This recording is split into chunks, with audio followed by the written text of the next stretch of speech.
I think we have an animation which shows the kind of circuit that the brain ovary make. So typically, in some ways, the brain is connected to the ovary almost like a puppet string of electricity. And people think sex in the genitals, but every orgasm is a brain orgasm.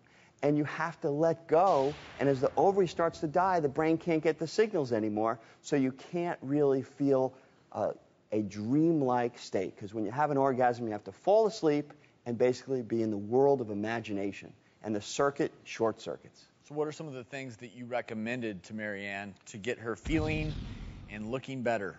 Well, the key is that we basically started to make her brain calmer in the frontal lobes. Temporal lobes are the mood, parietal lobe, you start to think, and then we got her back into the occipital lobe of imagination and fixed her serotonin levels with a CES device. Just put it up on the head, like this.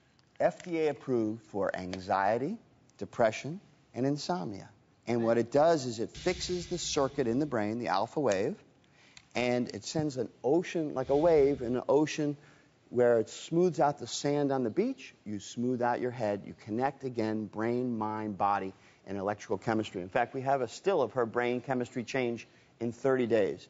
In fact, what she struggled with at first was she could not shut off the front part of her brain. She couldn't let go. She was a perfectionist, doing everything perfectly except never turning off. And then after 30 days, we repeated her brain map, and now she could shut off her frontal area, get back into imagination, and get back into the dreamlike state of orgasm and sexual drive. Libido for women is a multifactorial issue. It goes into their body image, it goes into their hormones, it goes into their stress level, it goes into their relationship.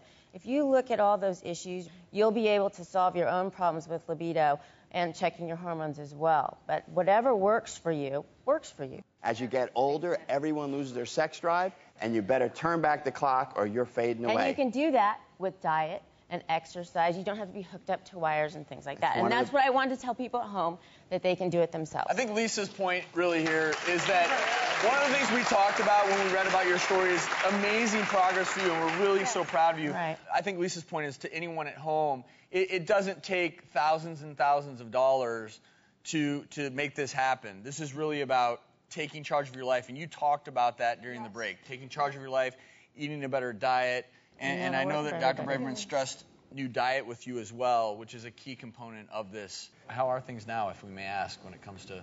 Things are great. Things are great. I went from lack of desire, feeling tired, fatigued, and now feeling where I wanted to have sex maybe once a month. Now I want to do it twice a day. Dr.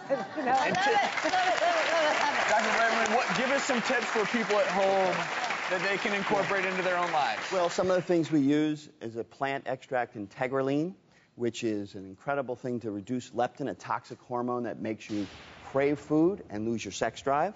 We also had her do the 7 teas a day, 7 spices and teaspoons of spices, and the color rainbow, 7-color rainbow of fruits and vegetables. We had her use a B vitamin inositol to relax. But most importantly, we taught her how to turn off to turn on.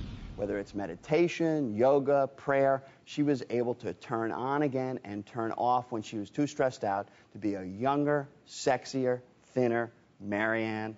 And anyone can do this and have a younger, sexier, thinner life in the 40s and make their life more loving and blessed. Thank you, Dr. Braverman. Thank you, Marianne. We appreciate you being here.